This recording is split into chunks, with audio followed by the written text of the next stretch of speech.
Welcome to Rock Solid, the Round Rock Business Leaders Podcast. Join your host, Bryan Eisenberg, as he explores the journeys of entrepreneurs and companies across Round Rock, Texas. From startups and nonprofits to large organizations, each guest shares their passion for doing business in this thriving community. Let's dive in. Hi, everybody. This is Bryan Eisenberg, and I'm here with my good friend, Monica Ballard. Monica and I go back at least 20 years or plus, I believe. More than 20 years. More than 20 years. And I want to give a shout out to one of our listeners, Marion, who actually, created the inspiration for me reaching out for you to be here today, because he is a jingle writer and a musician and all of that and producer. And I said, okay, I'm going to bring someone aboard who I know has written jingles. You've written plenty of ads because we know each other from the same. And we'll get into that Wizard of Ads experience. You've written multiple books. You are a ghost tour guide and paranormal investigator. Yep. You have also produced and directed shows, so you're an actor or actress as well. You do the Christmas journey at the Wizard Academy as well. You're a podcast host, 2 beers in. Have I missed anything so far? I don't think so. I've been described as a creative dynamo. I think that's a fair way to describe you. Oh, wait, no, I did miss one very important one. If you dial the numbers for A Place at Home, you will not hear my voice. You will not hear my wife Stacy's voice, but you will hear the voice of Monica. So you also do a lot of that voiceover work as well. Yes, and so we're always appreciative of that, because I don't think everybody wanted to hear the New Yorker come out on the voicemail system. It just doesn't sound right. So let's get started. You got here to the Austin area back in 2001, correct? Yes. And what brought you here? It was to work for Roy H. Williams, the Wizard of Ads. And he was sort of a mentor of mine. I had followed the Monday Morning Memo for a long time when it was a fax. Right? Wow. So you really go back. And there was one week when he had an opening for a message developer. And I applied for the job. They flew me down in November of 2000 and put me on the hot seat in front of the entire company. I interviewed with the whole staff. And the first question they asked me was, red or white? And I was like, and they went, wine. What kind of? And I was like, red? And they went, okay. Because it was kind of a blustery day. And I sat there with a glass of red wine and interviewed with the entire staff. And it wasn't nerve-wracking at all. I can't imagine. But I got the gig, and my husband and I moved down, and I began working for Roy in January of 2001, and went to like the second Magical Worlds class. That's the big 3-day class that they offer. And you guys were classmates of mine, you and your brother. I want to take it back a little bit, because I'm gonna tap into your talents. But there's a piece you mentioned there that you were getting Roy's Monday Morning Memo as a fax, and he originally started, because I want to talk about this content marketing concept, because I think it's such a valuable thing, because you've written books, you're a writer. Roy started his content marketing on a voicemail system. I don't even know if people remember what that is. I mean, we're old enough to remember it, but people used to dial in and listen to his short memo. Then he did it as a fax. And then obviously as the internet came out, he started doing it as an email. Right. He's been doing it now for, 25, 26 years, maybe more. He hasn't Probably missed 30. Almost 30 years. He hasn't missed a Monday yet. No. And let's talk about, because you're also a Wizard of Ads partner, the kind of impact that consistency in producing quality content does for a business and for an individual. Absolutely. I mean, it's just relentless, week after week after week after week. There's something. And I know that he prepares them weeks in advance. And I don't know if he has some sort of arc or something like that. Who knows how the wizard's mind works. There are many mysteries there. But I mean, it's just that relentless, we're there over and over and over again. And that frequency, it's like, do I read it every week? No. But I know that it's there in my mailbox along with the archives. And so if you have a question about frequency or reach, reaching an audience or something like that, or my God, phenomes or fricatives or something like that. You can put that in a search term and it will bring up every memo that ever discussed anything like that. So the possibilities there are endless.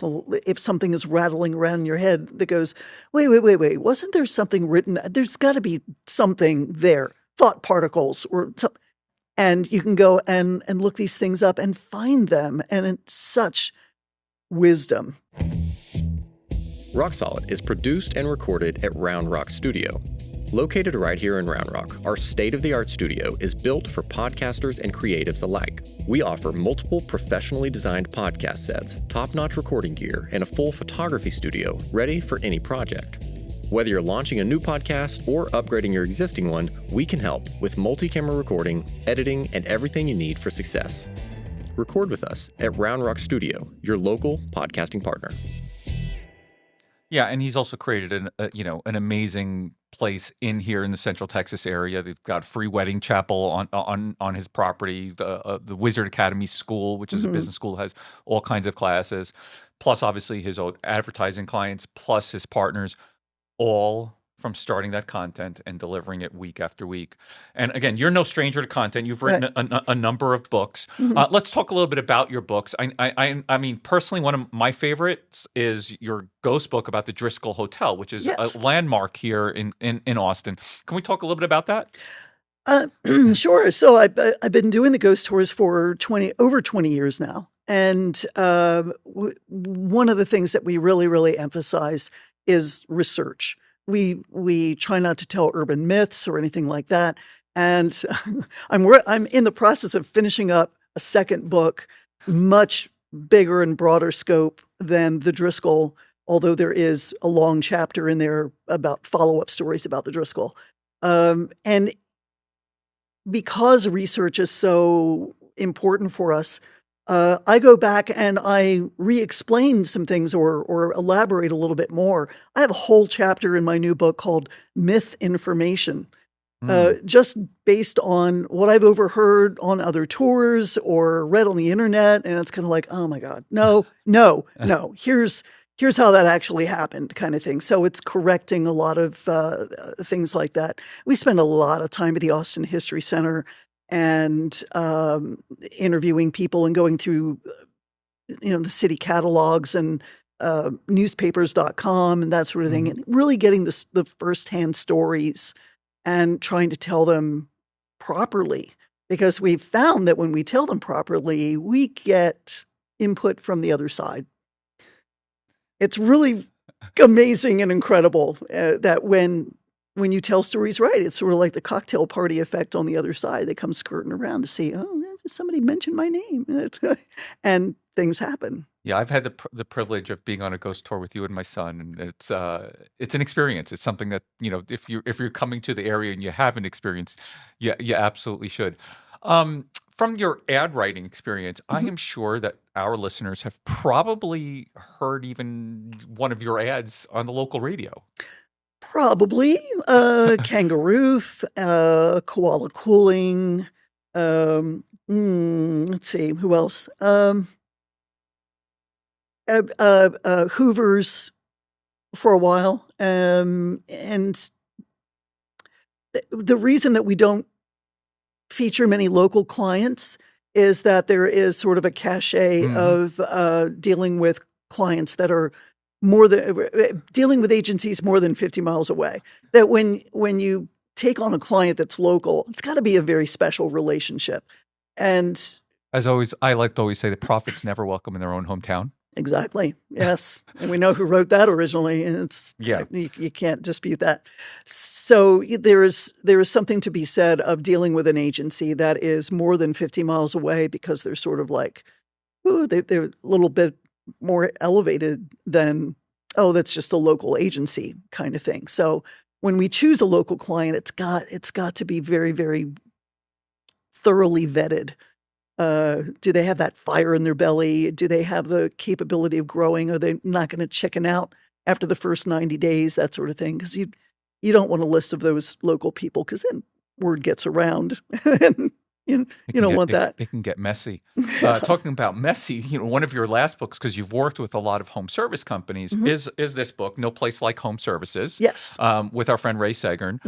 Can you tell us like what you've learned about marketing home services and how they have to perform to be successful home service? Because I know we've got a bunch of them that listen to the podcast. Yeah.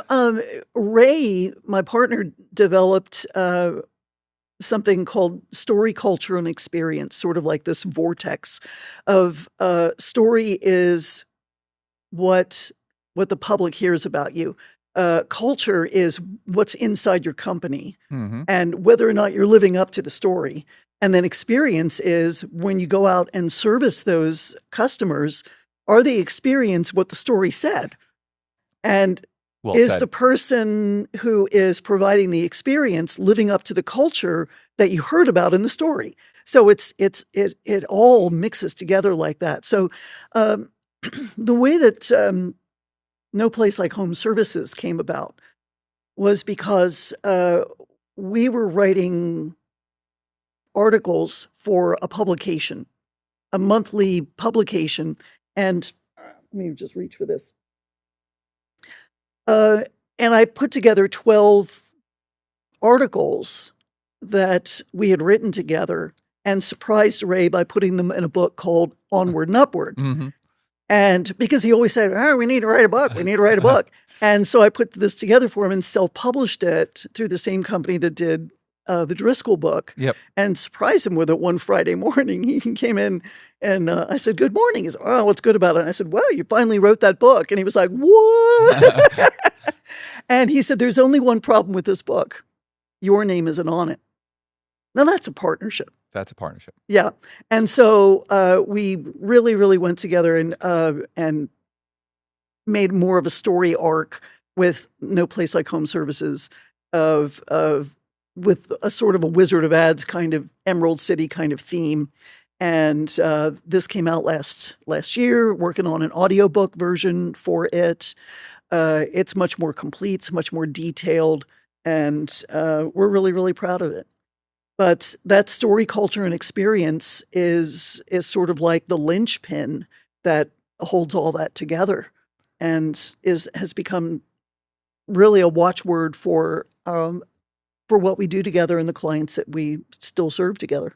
Yeah, I mean, being a great ad writer is about finding that story and being able to amplify it. So let's talk a little bit about that and dive into, how you find that story. What are some of the things that you think a lot of companies may be getting it wrong when they think about storytelling and their content marketing, so to speak? Yeah, because a lot of times a business owner thinks they know what their story is and what's important and what they need to get out there. And we're kind of like, okay, yeah. And we let them tell that story. And then it's always fun to go a little deeper, get them relaxed, let them get all of that out first. And you go, hey, one thing that you said really caught my ear. And let's go back to this. I remember sitting with a plumbing client one time, and he went through the whole, we wanted to be the best in the industry, and that kind of thing. And it was the same old. So we let him get all of that out of the way. And I said, okay, but let's double back. Were you always a plumber? Why plumbing? And he goes, well, I was working for another guy, and I was in a trench one day, and a big pipe fell on me, and I broke my back. Ooh, okay. And we were like, okay, plot twist. And he goes, so after I recovered, I didn't want to go back to working for him again. We were like, well, duh. And he said, so I started my own company. I said, so you literally broke your back working for another guy. And that's why you wanted to start your company, because you saw how it was done, how dangerous the situation was. And that became his story. But we never would have gotten to that story, and we would have just let him parrot the same things everybody else was saying. And there wouldn't have been any differentiating factors about what he wanted to change. Not who he wanted to be, not what he wanted his company to be, but how he wanted to change how things were and shake things up. And that is what we call the moment of animation. when you get them start to talk about that instead of all that, and their eyes light up and they lean forward and that sort of thing, those are the little clues that we watch for. And a lot of times that comes in the afternoon, after lunch, glass of wine maybe, or something like that. You get them relaxed, and you get them talking about what's really important. And that's where you find the story. That's the spark. So let's talk about grabbing like this diverse skill set that you have of, acting, voice, writing, producing. How do you now then take that story and use the techniques you've learned from all of those to really create something special, maybe something that really sticks in people's heads? And I love how you keep coming back to the word story, because that's what all of this is. Mm-hmm. I mean, the ghost tours, the books that I wrote on my own through Wizard Academy Press, the theater, all of it is storytelling. Mm-hmm. That's really what it comes down to. That's the common nugget of everything. It's like, oh, look at that, I'm a storyteller. And I think what the common purpose is that genuine nature of being relatable. Mm-hmm. So that when you're telling a story, you make it the human factor. You don't make it parts and lists and things like that, or sales, that sort of thing. Mm-hmm. It's the why. Why is this sale happening? Why is this? And it's like, well, because this is our slow time. So we need to lower the price now to help you and to keep our guys busy. Mm-hmm. That's the why. Mm-hmm. If you tell that part of the story, then suddenly there's a relationship going on here rather than a transaction. Yes. And that is where I think we make a difference, in that we turn some of these transactional aspects of advertising into relationships. Because when it comes down to it, and a big thing that we teach at the Academy is win the heart and the mind will follow. Mm-hmm. People will always justify logically a decision that they made deep inside. I told a story last week at my bank. I had a meeting with one of the big banks, one of the corporations. And I said, my tax guy tells me all the time, why do you bank there? Why don't you bank locally, or that sort of thing? I said, I'll tell you why. Because back in 2004 or so, I fell and broke my wrist, and I needed surgery. And I was living hand to mouth. Mm-hmm. I had barely enough to scrape by.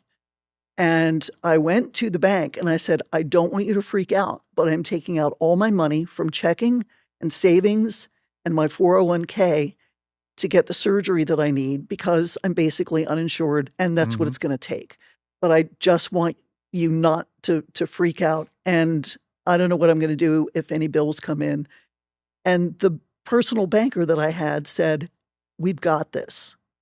Don't worry about it. If any bills come in January, we'll cover it. Okay. This was a big, faceless, nameless corporate bank. And yet I got a guy telling me, we've got this. You have your surgery. You go heal. And when you're better, come back and see us and we'll work something out. I said, I'm never changing banks again, because of that guy and his assurance to me of something that I needed in that moment. And that's huge. It's bigger than huge, because you're talking about the value of relationships and storytelling. And it seems like every business out there should have a story of why they got started, of why they exist, and they need to develop relationships.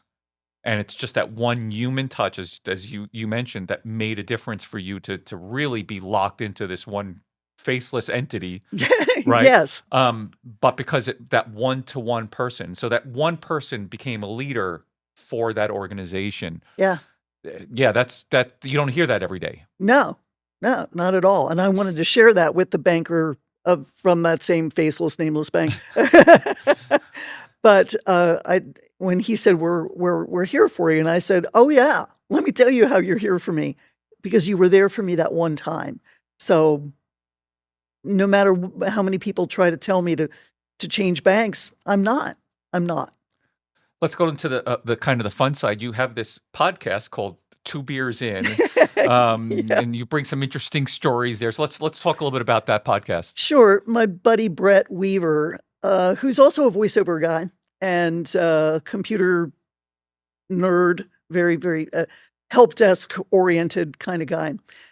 We got to know each other through theater, through doing several different plays.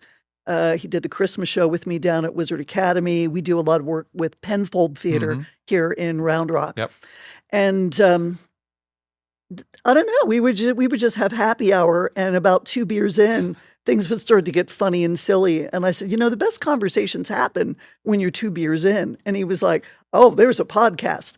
And so it started out with us just getting together, mostly down at the Aristocrat on Burnett Road. It's hole-in-the-wall place. It used to be the Poodle Dog Lounge.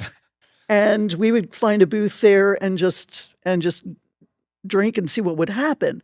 And then post-pandemic, we decided to switch it up a little bit, and we find like 3 or 4 feel-good stories that give us hope, and then we find a song to feature at the end, maybe something that is not generally always heard, nothing mainstream, that sort of thing. And then we do a Patreon episode where we just open the mic and just talk about whatever.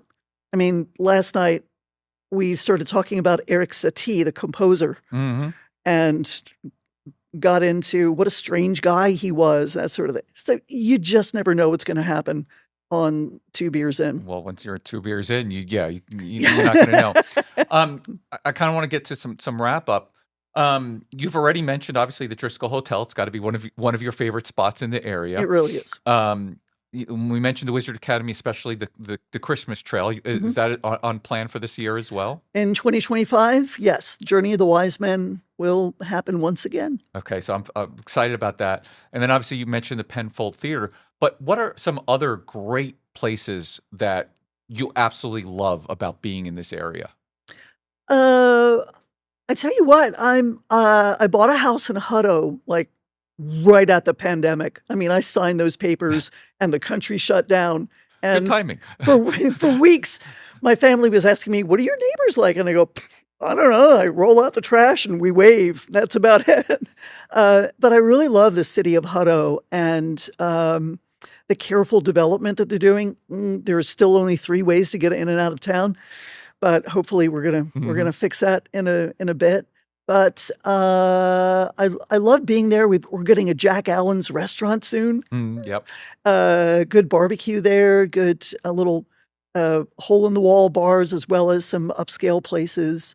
And yeah, I'm excited about Penfold Theater's new location and exciting things happening there. I think they may be premiering a Christmas show that I wrote next season. Awesome. Based on the story of how O. Henry came to write Gift of the Magi. Okay. So that'll be an original piece. And it's just a dynamic area, Williamson County. And I got to explore a little bit in doing the ghost tours up in Bartlett. Very interesting town. Granger, same thing.